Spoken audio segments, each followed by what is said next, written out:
Hi, welcome back to my YouTube channel. ತುಂಬ ದಿವಸ ಆದಮೇಲೆ ನಾನು ನಿಮ್ಮನ್ನ ಕನೆಕ್ಟ್ ಮಾಡ್ತಿದ್ದೀನಿ. ಸೊ ಸ್ಪೆಷಲ್ ಅಂತೂ ಮಾಡಬೇಕಲ್ವಾ? ಹೌದು, ಇವತ್ತು ಮಧುರ್ ವಡೆ ಮಾಡೋಣ ಅಂತ. ಬನ್ನಿ ಹೇಗೆ ಮಾಡೋದು ನೋಡೋಣ. 3 ಈರುಳ್ಳಿ, 1 ಹಸಿಮೆಣಸಿನ್ಕಾಯಿ, ಕರಿಬೇವು ಸೊಪ್ಪನ್ನು ತೊಗೊಂಡಿದ್ದೀರಿ. ಈಗ ಇದನ್ನೆಲ್ಲ ಚೆನ್ನಾಗಿ ಹೆಚ್ಕೊಂಡು, ಹಾಗೆ ಇಲ್ಲಿ 1 ಕಪ್ಪು ರವೆ, 1/4 ಕಪ್ಪು ಮೈದಾ, 3/4 ಕಪ್ ಅಕ್ಕಿ ಹಿಟ್ಟು ತೊಗೊಂಡಿದ್ದೀರಿ. ಇದನ್ನು ಒಂದು ಬೌಲ್ಗೆ ಶಿಫ್ಟ್ ಮಾಡ್ಕೊಳ್ಳೋಣ.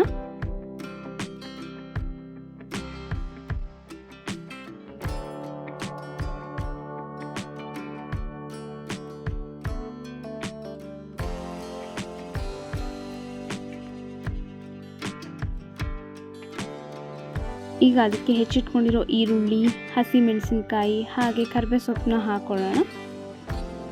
ರುಚಿಗೆ ತಕ್ಕಷ್ಟು ಉಪ್ಪನ್ನು ಸೇರಿಸ್ಕೊಳ್ತಾ ಇದ್ದೀರಿ.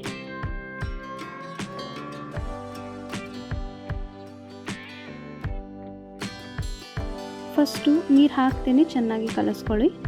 ಆಮೇಲೆ ನೀರು ಹಾಕ್ಕೊಂಡು ಸೇಮ್ ರೊಟ್ಟಿ ಹಿಟ್ಟಿನ ಹಾಗೆ ಕಲಿಸ್ಕೊಳ್ಳೋಣ. ಇದರ ನೆಕ್ಸ್ಟು ಒಂದು ಕವರ್ನ ತೊಗೊಂಡು ಸ್ಕ್ವೇರ್ ಶೇಪಲ್ಲಿ ಕಟ್ ಮಾಡ್ಕೊಳ್ಳಿ. ಈ ಥರ ಅದಕ್ಕೆ ಚೆನ್ನಾಗಿ ಎಣ್ಣೆ ಹಚ್ಚಿ ಸೊ ದ್ಯಾಟ್ ಅದು ಅಂಟ್ಕೊಳ್ಳಲ್ಲ ನಿಮಗೆ.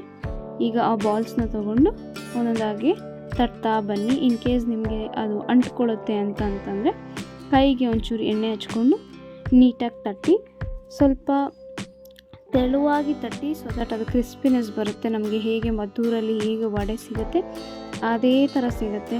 ನಿಮಗೆ ಗೊತ್ತೇ ಆಗಲ್ಲ ದಟ್ ಮನೇಲಿ ನೀವು ಮಾಡ್ಕೊಂಡು ತಿಂತಿದ್ದೀರಾ ಅಂತ. ನಾನಂತೂ ಫುಲ್ ಖುಷಿಯಾಗ್ಬಿಟ್ಟೆ. ಓ ಮೈ ಗಾಡ್, ನಾನು ನಮ್ಮ ಮನೇಲಿ ತಿಂತಿದ್ದೀನ ಅಥವಾ ನಾನು ಹೋಗಿ ಮದ್ದೂರ್ ವಡೆ ತಿಂತಿದ್ದೀನ ಅನ್ನೋಷ್ಟು ಕ್ರಿಸ್ಪಿಯಾಗಿ ಸಖತ್ ಟೇಸ್ಟಿಯಾಗಿ ಬರ್ತಿತ್ತು. ಸೊ ನೀವು ಅದಕ್ಕೇ ಏನು ಮಾಡಿ, ಚೆನ್ನಾಗಿ ನೀಟಾಗಿ ತಟ್ಕೊಳ್ಳಿ. ಮೇಯ್ನ್ ಇದಕ್ಕೆ ನೀವು ಎಷ್ಟು ಚೆನ್ನಾಗಿ ತಟ್ಟಿ ಅದನ್ನು ಎಣ್ಣೆಯಲ್ಲಿಟ್ಟು ಕರಿತೀರಾ ಅನ್ನೋದು. ಸೊ ಈಗ ನಾವಿಲ್ಲಿ ಎಣ್ಣೆಗೆ ಹಾಕಿದ್ದೀರಿ ತಟ್ಟಿರೋ ಅದನ್ನು ಚೆನ್ನಾಗಿ ಗೋಲ್ಡನ್ ಬ್ರೌನ್ ಬರೋ ತನಕ ಬೇಯಿಸಿ. ಎಣ್ಣೆಲಿ ಏನಾದರೂ ಕರಿತೀರಿ ಅನ್ನುವಾಗ ಎಣ್ಣೆನ ಯಾವಾಗಲೂ ಫಸ್ಟೇ ಹೈ ಫ್ಲೇಮಲ್ಲಿ ಇಟ್ಕೊಂಡು ಚೆನ್ನಾಗಿ ಬಿಸಿ ಆಗುತ್ತೆ. ಚೆನ್ನಾಗಿ ಬಿಸಿ ಆದರೆ ಬೇಗ ಬೇಗ ಬೇಯುತ್ತೆ, ಹಾಗೆ ಆ ಕ್ರಿಸ್ಪಿನೆಸ್ ಬರುತ್ತೆ. ನೋಡಿ, ಇವಾಗ ನಮ್ಮ ಮದ್ದೂರ್ ವಡೆ ಗೋಲ್ಡನ್ ಬ್ರೌನಲ್ಲಿ ಕರೆಕ್ಟಾಗಿ ಬೆಂದು ಸಖತ್ತಾಗಿ ಕಾಣಿಸ್ತಿದೆ. ಹೀಗೆ ಒಂದೊಂದಾಗಿ ನಾವು ತಟ್ಟಿಟ್ಕೊಂಡಿರುವಂಥ ಮದ್ದೂರ್ ವಡೆನ ಒಂದೊಂದಾಗಿ ಎಣ್ಣೆಗೆ ಹಾಕಿ ಬೇಯಿಸ್ಕೊತಾ ಇದ್ದೀರಿ. ಇದನ್ನು ಕೂಡ ಗೋಲ್ಡನ್ ಬ್ರೌನ್ ಬರೋವರೆಗೂ ಚೆನ್ನಾಗಿ ಬೇಯಿಸ್ಕೊಳ್ಬೇಕು. ಸೊ ಇದೇ ರೀತಿ ನಾವು ನಮ್ಮ ಹತ್ರ ಇರೋ ಹಿಟ್ಟನ್ನೆಲ್ಲ ಒಂದೊಂದಾಗಿ ರೌಂಡಾಗಿ ತಟ್ಟಿ ಎಣ್ಣೆಯಲ್ಲಿ ಬಿಡ್ತಾ ಇದ್ದೀರಿ. ನಿಮ್ಗೆ ಯಾರಿಗೆಲ್ಲ ಮದ್ದೂರ್ ವಡೆ ಇಷ್ಟ ಅಂತ ನನಗೆ ಕಾಮೆಂಟ್ ಸೆಕ್ಷನಲ್ಲಿ ತಿಳಿಸಿ. ಸೊ ನೀವು ಯಾವಾಗ ಲಾಸ್ಟ್ ಟೈಮ್ ಮದ್ದೂರ್ ವಡೆ ತಿಂದಿದ್ದು? ಮದ್ದೂರಿಗೆ ಹೋಗಿ ತಿಂದ್ರಾ ಅಥವಾ ಮನೇಲಿ ಮಾಡ್ಕೊಂಡು ತಿಂದ್ರಾ ಅಥವಾ ನೀವು ಇರೋ ಜಾಗದಲ್ಲೇ ತರಿಸ್ಕೊಂಡು ತಿಂದ್ರಾ ಅಂತ ನನಗೆ ಹೇಳಿ. ಸೊ ನೋಡಿ ಗೈಸ್, ನಾವಿವತ್ತು ಹೇಗೆ ಸಿಂಪಲ್ಲಾಗಿ ಈಸಿಯಾಗಿ ಕ್ವಿಕ್ಕಾಗಿ ಮದ್ದೂರ್ ವಡೆ ಮನೇಲೇ ಹೇಗೆ ಮಾಡ್ಕೊಬೋದು ಅಂತ ತೋರಿಸಿದ್ರಿ. ಸೊ ನಿಮಗೂ ಈ ವಿಡಿಯೋ ಇಷ್ಟ ಆಗಿದೆ ಅಂತ ಅಂದ್ಕೊತೀನಿ.